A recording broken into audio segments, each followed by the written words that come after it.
My stepdaughter said I should be thankful for a seat at her table. I stopped covering wedding costs, closed the fund, and told her real dad he could handle it. She realized too late. My name's Michael. I'm 45, though the mirror insists I'm older. My palms are worn from years of wire and wood, of pulling life out of dead circuits, of fixing things that no one else wants to crawl under and touch. I've been an electrician in this small Virginia town since I was 17. Everything here repeats itself. Same dust on the roads, same smell of rain over clay, same faces nodding at the diner. Some mornings I think time doesn't move here. It just circles back, wearing the same boots, carrying the same thermos of coffee.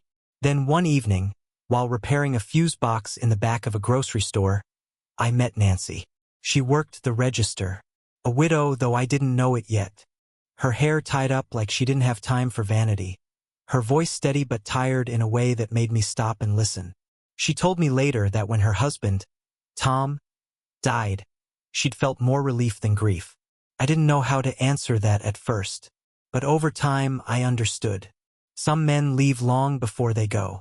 Nancy had 2 daughters, Brooke and Lily. The first time I met them, they stood half-hidden behind the doorway, studying me like a stranger crossing a border. Brooke was 13, sharp-eyed, already learning how to protect herself with words. Lily was 8, all knees and curls, curious but cautious. They didn't say much and I didn't push. I just smiled and fixed the light switch that had been broken for weeks. Sometimes love begins with small repairs. I started spending more time around them. Dinners, errands, quiet evenings where the air felt safer than it had any right to. Nancy would talk about bills, about the car that coughed smoke every other morning, about how the girl's father still helped when he remembered to. A check here, a late card there. He was more myth than man, but they still spoke of him with that tender confusion children reserve for ghosts. I told Nancy I wasn't looking for much, just steadiness. She smiled, said that steadiness was rarer than diamonds. We married a year later in the courthouse. No white dress, no music, just signatures and the smell of wet pavement outside. Her girls stood beside her, expressionless. I told myself it would take time. I bought us a house, or what passed for one. A sagging 2-story place outside of town, with vines crawling up the porch rails and a roof that leaked when the wind shifted. It wasn't much, but it was mine. I rebuilt it from the inside out. I stripped the floors, rewired every socket, painted until my knuckles blistered. I wanted each nail, each layer of paint, to say, "You're safe now. You belong here." Lily wanted yellow walls in her room, said they made her feel like she was waking up inside the sun. Brooke wanted white, with shelves for her books and a vanity where she could line up her perfumes like trophies.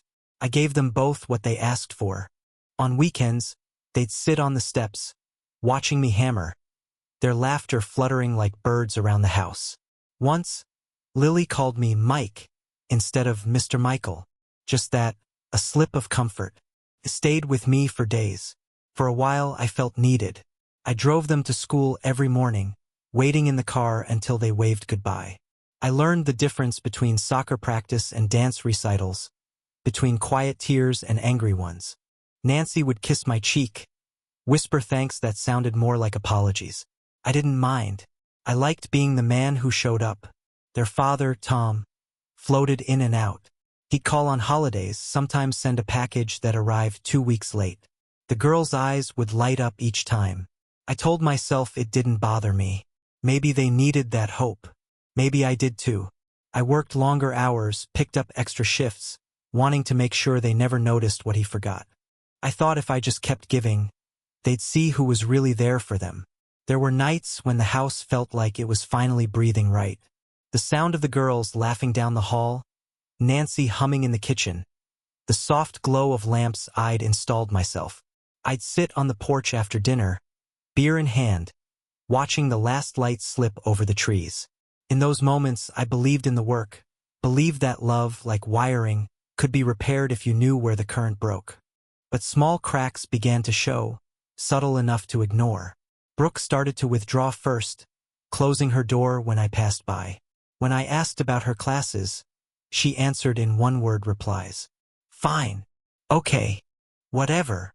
Lily still talked to me, but even she started to mimic her sister's tone, like she was learning a new language, one built from distance. Nancy said it was normal.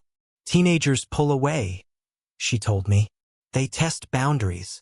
I wanted to believe her, but sometimes I'd catch Brooke staring at a photo of her father, the one on the mantel I never dared move. Her eyes would soften, then harden again when she saw me watching.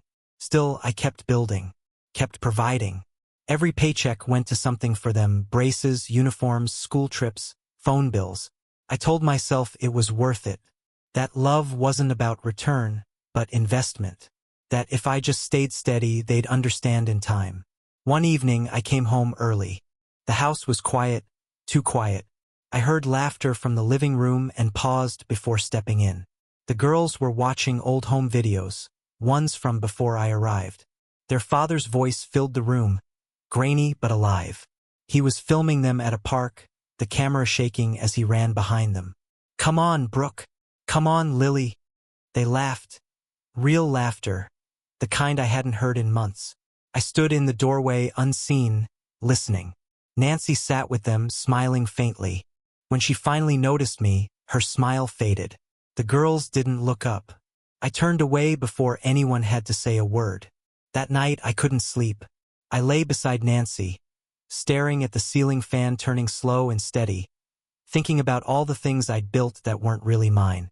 I told myself I was just tired, that the ache in my chest would pass. It always had before. In the morning, I got up before dawn and packed my tools. I left a note on the counter, fixing the fence out back. But I didn't. I sat on the porch until the sky turned blue, wondering when exactly belonging became a job instead of a feeling. A week later, Lily asked if she could invite some friends over for her birthday. "Of course," I said too quickly. I spent 2 days stringing lights in the yard, setting up tables, even building a small stage for music. The kids arrived, loud and carefree. For a moment, it felt like something right. Then I heard one of the girls whisper to Lily, "Is that your dad?" Lily hesitated. Her answer was soft, but I heard it clear as thunder. "No, that's my mom's husband." It wasn't cruelty, just truth, spoken without thought. But it hollowed me out all the same. That night, when the yard was empty and the lights still glowed faintly in the dark, Nancy came outside with 2 cups of coffee. She handed me one, sat beside me on the steps. "You did good today," she said. Her voice was warm, but her eyes were distant. I nodded. Neither of us mentioned what I'd overheard. I sipped the coffee. It was bitter, cooling too fast in the evening air. Somewhere inside the house, the girls were laughing again. Softer this time, private. I listened, trying to find comfort in the sound, but all I could hear was distance. I thought about the house, about the walls I'd rebuilt, the paint still bright, the wiring hidden and perfect. Everything worked because I'd made it so. And yet, sitting there, I realized, you can fix the structure of a home, but not the heart inside it. Still, I stayed, because that's what men like me do. We stay until the walls fall, until the current stops, until there's nothing left to repair. And at that time, I still believed there was something worth saving. I hadn't yet learned how quietly love can rot. The shift came slowly, the way rot creeps under paint. One day the house still sounded like laughter. The next it was silence and doors shutting too hard. Brooke was the first to drift. She got her license, her first job at a boutique in town, her first boyfriend who looked at me like I was background noise. She started staying out late, then not coming home at all. When she did, she smelled like perfume and distance. Lily followed her in smaller ways, rolling her eyes, hiding behind her phone, giving me half-smiles that meant nothing. When I spoke, they barely looked up. The words "thank you" disappeared from their mouths. Nancy said it was just adolescence. I knew better. It wasn't growing up. It was pulling away. I kept giving anyway. I always had. When Brooke's car needed new tires, I paid. When Lily wanted to join a photography class, I paid. Every request arrived as an expectation, not a question. My name became shorthand for funds available. Sometimes I'd catch Brooke scrolling through her phone, smiling at a message from her father. "Tom, The man who vanished for months and then reappeared like a bad memory dressed in flattery. He'd text things like proud of you, kid, or miss you lots. Empty words that cost him nothing. Yet they meant more to her than all my years of paying bills and fixing roofs. Once, when I asked if she'd heard from him lately, she said, "Yeah, but it's none of your business." I didn't argue. What was there to say? It was around then that the cracks started showing between me and Nancy too. She was tired all the time, emotionally drained, always defending them. "They're just kids," she'd say when Brooke snapped at me. "You take things too personally." Maybe I did. Maybe I'd started counting every silence as betrayal. But then came the engagement. Brooke's big announcement. She was 23, in love with a man I barely knew. A loud, confident salesman with hair gel and bright teeth. Nancy was glowing, her hands trembling with joy as Brooke showed off the ring. I tried to smile, tried to believe this was a moment for celebration, not reckoning. When she said they wanted a summer wedding, I offered to pay without hesitation. It felt automatic, like muscle memory. Venue, dress, photographer, catering. I wrote checks faster than I thought. Maybe part of me hoped this would finally earn me a seat in the family I'd spent years trying to build. Planning took months. My nights were filled with invoices, my weekends with errands. Brooke barely spoke to me except about expenses. "The florist needs another deposit," she'd say. Or, "We have to upgrade the table settings." "No please, no thank you, just transactions." Still, I kept quiet. I told myself this is what fathers do. Then came the night that changed everything. It was a Thursday. The girls and Nancy were sitting at the kitchen table, going over guest lists. I walked in from the garage, covered in dust from fixing the deck lights. Brooke looked up at me, smirked. That same smirk Tom used to wear when he didn't plan on explaining himself. "You know," she said, her tone dripping with sweetness, "you should be thankful if you even get a seat at my table." The words didn't register at first. I thought she was joking. I even laughed. But no one else did. Lily looked away. Nancy shifted in her chair, silent. "You mean," I asked slowly, "what kind of seat?" Brooke shrugged. "I mean, it's a small wedding. Real family comes first. Dad, Mom, us. You'll probably be sitting with the guests. Don't take it personally. Real family." It landed like a blow I didn't see coming. I stared at her, at the girl whose school fees I'd paid, whose first car I'd fixed, whose every celebration had been built with my hands and wallet, and saw nothing of me in her. Just her father's shadow wearing her smile. Nancy whispered, "Brooke." But it was too late. The damage was done.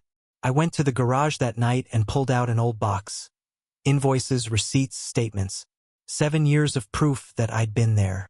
School fees, medical bills, birthdays, vacations, that damn engagement ring insurance. Line after line of my life spent keeping them afloat. Almost $250,000. Each number stared back at me like an accusation. I stayed in the workshop until dawn.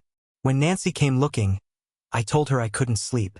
She asked what was wrong, but I just said, "Nothing that hasn't been wrong for a long time." The next morning I made the calls, one by one. I called the wedding planner, canceled the venue. She sounded confused at first, then offended. I told her there'd been a change in financial circumstances. I called the florist, the photographer, the caterer, every vendor who had my name on a deposit, every check still pending. Each time, I used the same calm voice I'd use with a client whose fuse box had burned out. "Cancel the order. Refund what you can." Nancy found me halfway through the list. Her voice was sharp with panic. "Michael, what are you doing?" I looked at her, steady. "I'm letting Tom pay for his daughter's wedding. Isn't that what real family does?" She froze. For a moment I thought she'd argue. Instead, she sank into a chair, her hands shaking. "You'll ruin everything," she whispered. "Everything," I said quietly. Everything was already ruined. The fallout came fast. By evening, Brooke was calling me, her voice shrill through the phone. "You can't do this. Everything's collapsing. The venue, the food, everything." I waited until she stopped screaming. Then I said, You told me to be thankful if I even got a seat at your table. So thank your real father when you see him. He'll be sitting next to you. Silence. Then a sob. Then the click of the line ending.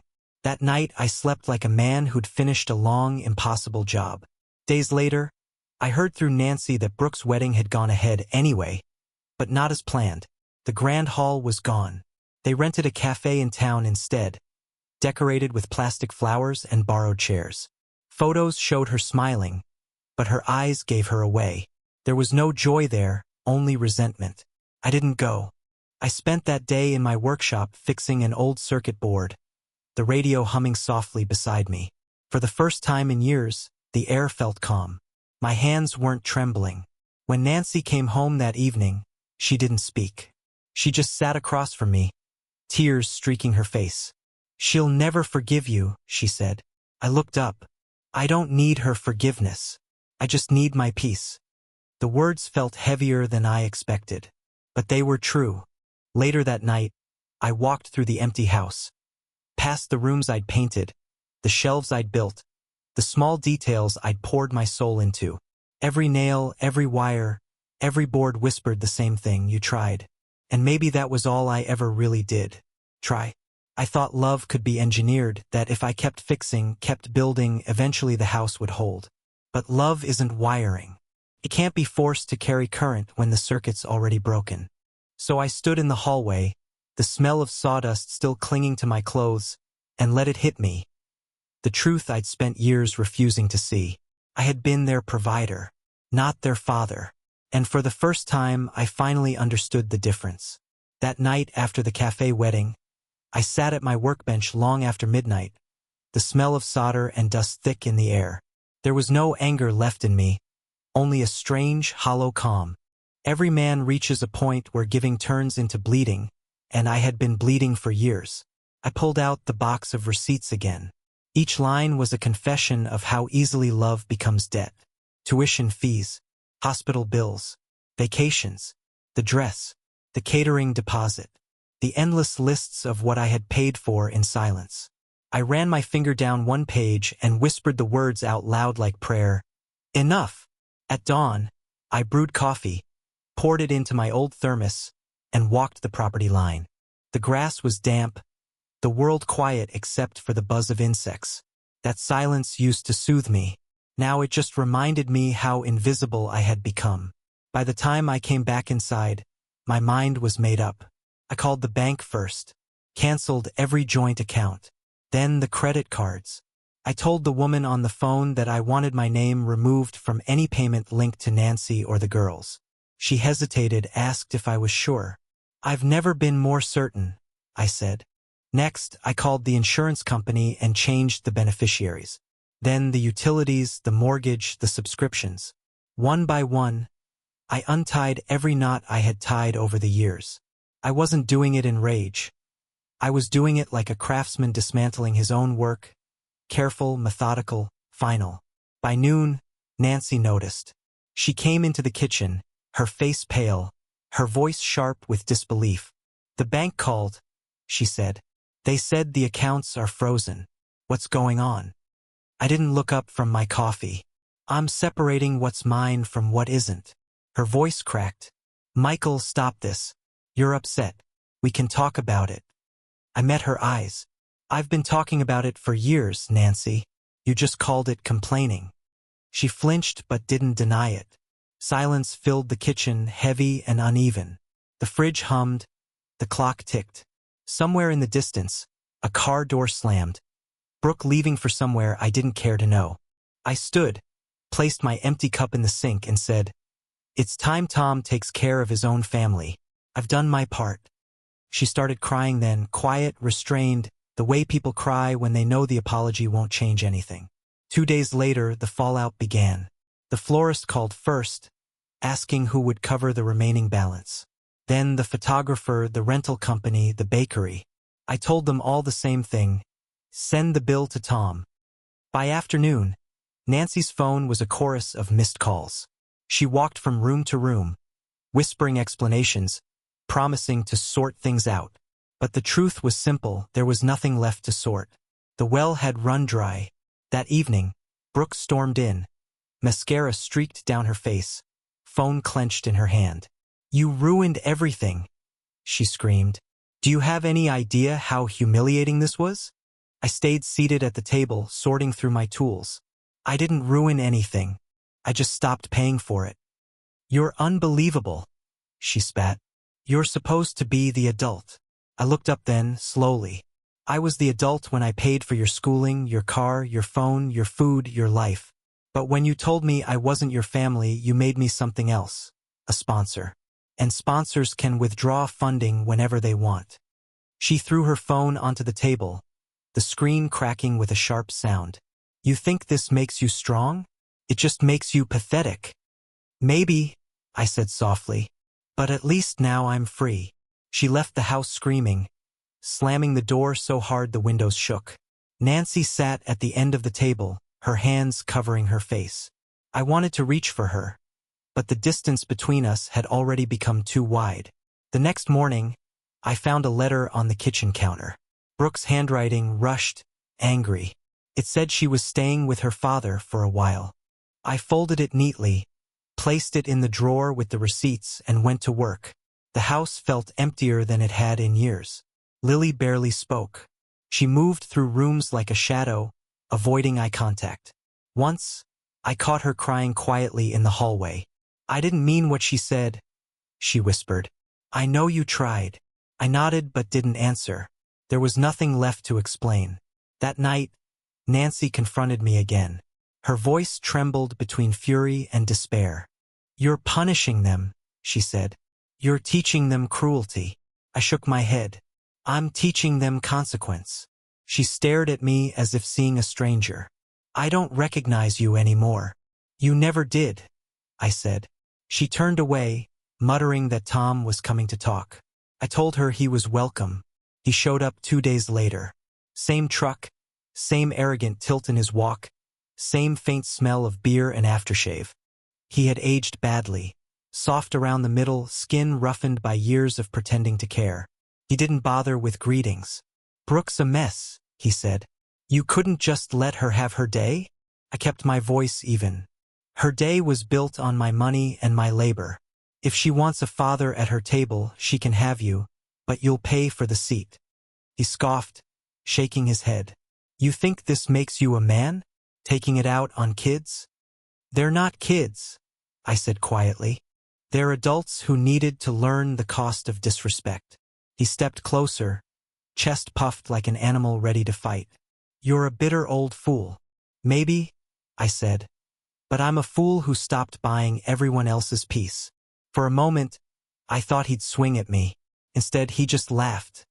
Dry and mean. "Good luck living alone in that empty house." Then he left, tires spitting gravel behind him. I stood on the porch long after his truck disappeared, the air thick with the smell of rain and gasoline. For the first time in years, I didn't feel small. I didn't feel lesser. I felt stripped down to something honest. Ugly but true. That night, Nancy barely spoke. She moved through the house like a ghost, packing small things quietly, sweaters, photo frames, jewelry. She didn't look at me when she finally said, "I'm going to stay with Brooke for a while." I nodded. "Take what you need." When the door closed behind her, the silence that followed wasn't heavy. It was clean. I sat in the workshop again, surrounded by the hum of quiet machines, the smell of oil and wood. For the first time, I noticed how peaceful it was without voices demanding more. I picked up an old radio, the one I'd promised to fix years ago, and started working. My hands were steady. Later that night, Lily texted me from her room.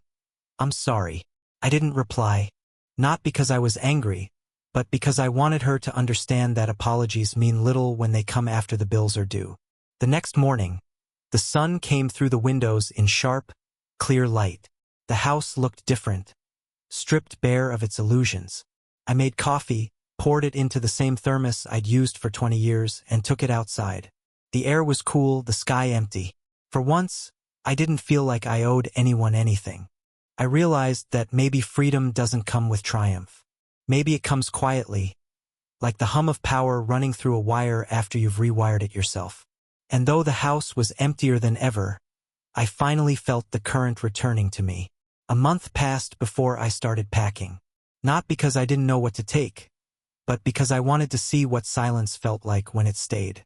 The house was still, stripped of laughter, stripped of argument. Just the sound of my own footsteps on the hardwood I'd laid years ago. Every board carried a memory, but memories are heavier than furniture. I moved slowly, room by room. In Lily's old room, the yellow paint had faded into something softer, almost sad. Her mirror still leaned in the corner, fingerprints ghosting across the glass. I stood there a long time, remembering the day she'd asked for that color. She'd been 8, smiling through missing teeth, saying she wanted a room as bright as the sun. I painted it twice, just to get the tone right. Now the sunlight looked foreign against those walls. I closed the door and left it that way, a sealed time capsule for a life that never belonged to me. Nancy's room was next. The closet still smelled like her, lavender and soap. Half the clothes were gone, but a few hung behind like they didn't know she'd left. On the dresser sat the wedding photo. Her hand in mine, her smile small and careful, Brooke and Lily standing stiff beside us. I stared at it for a long time before laying it face down. Some things don't deserve to keep watching. I packed only what was truly mine.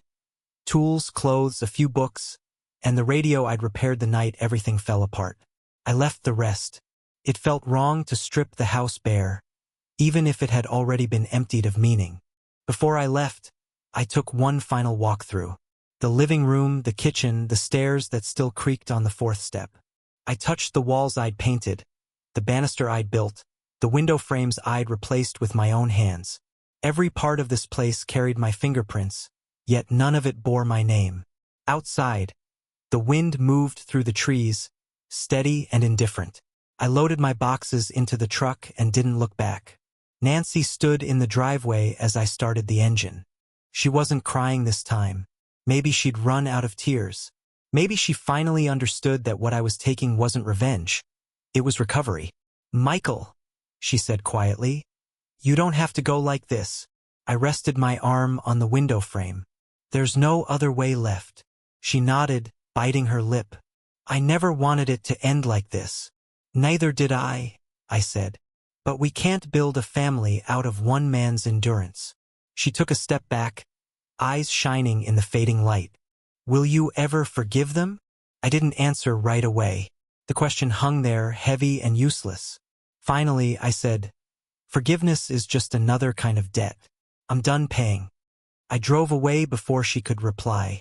The apartment above my workshop was small, 1 room, a kitchenette, a narrow bed. But it was mine. The first morning there, I woke to the sound of my alarm and nothing else.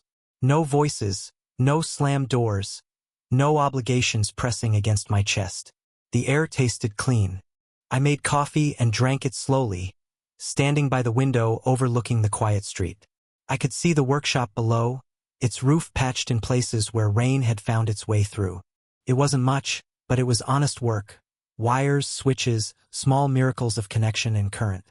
Fixing things that were supposed to be dead. Every day after that followed a rhythm I hadn't known in years. I worked, I ate, I slept. The silence no longer felt like punishment. Felt like ownership. Sometimes, though, when the evening light slanted across the floor, I'd catch myself thinking about them. Brooke with her sharp tongue and softer eyes when she thought no one was watching. Lily, trying to bridge the gap between loyalty and guilt. Nancy, sitting in that kitchen pretending the cracks weren't spreading under our feet. I wondered if they ever thought of me, or if I had already become a ghost in their story, the man who helped build the stage before being written out of the play. Then one afternoon, months later, I heard a knock on the workshop door. It was Brooke. She looked older, not by years but by regret. Her hair was tied back, her clothes plain. She hesitated on the threshold, as if waiting for permission to step into the space her words had once exiled her from. "Hey," she said quietly. "Hey," I replied. She held her breath, then let the words fall. "I didn't come for money. I didn't think you did." She nodded. "I just wanted to say I didn't mean it. That night, about the table, about you." Her voice trembled. It wasn't arrogance anymore. It was exhaustion. I leaned against the counter, watching her. You meant it then. That's what matters. Tears gathered in her eyes. You were good to us. Better than Dad ever was. I know that now. Do you? I asked softly. Or do you just miss the comfort? She swallowed hard. Both. Honesty at last. It didn't feel like victory, though. It felt like standing over a house long burned down, pointing at the ashes and saying, there used to be something here. I exhaled slowly. You wanted a real father, I said. Now you've got him. She wiped her eyes. He can't handle it. He's not who I thought he was. I almost smiled. People rarely are. For a moment, silence stretched between us. The kind that used to hurt, but now just existed. I'm sorry, she whispered again. I nodded. I know. She left without asking for anything more. No hugs, no reconciliation. Just a quiet goodbye that sounded like closure. That night, I sat by the window, the repaired radio playing soft static. I thought about Brooke's face. Not the anger, but the smallness behind it. She'd finally seen the truth, but it had come too late to save anything. Some lessons require loss. In the weeks that followed, I began to feel something close to peace. I worked longer hours, took on new clients, saved more than I spent. The world kept moving, and for once, I didn't have to chase it. Sometimes, when I walked through town, I'd see families. Fathers holding their kids' hands, mothers laughing beside them, and I'd wonder if I'd failed or simply finished. Maybe both. Maybe that's all fatherhood is in the end. Giving until you disappear, and hoping something good remains. But I don't dwell on it. Not anymore. One evening, as the sun fell behind the trees, I locked up the workshop and stood in the fading light. The air smelled like rain and dust, the scent of renewal. I thought about everything I'd built, everything I'd lost, and how strangely light I felt without it. I didn't rebuild the house I left behind. I didn't call Nancy. I didn't write letters or send messages. Some stories end not with forgiveness but with acceptance, the kind that says, it happened, and now it's over. In the end, I learned that love without respect is a contract with no signature. You can pour your life into people, but if they never see you, it's like wiring a house that refuses to light. I still wake early every morning, still drink coffee from the same thermos, still wipe the dust from my boots before stepping inside. The routine never changed, only the purpose did. I live quieter now, but not smaller. There's peace in boundaries, even when they come too late. And sometimes, when I sit alone at the window and the night settles over the town, I find myself whispering a question to the dark. Not bitter, just curious. Was I wrong? Was I wrong to walk away from a family that never truly wanted me? Or was leaving the only honest thing I'd ever done? I don't know. Maybe no one ever does. But as the silence answers back, steady and unbroken, I realize something simple. I'd rather live with the echo of my own choices than the noise of their ungratefulness. And in that quiet, I finally feel free.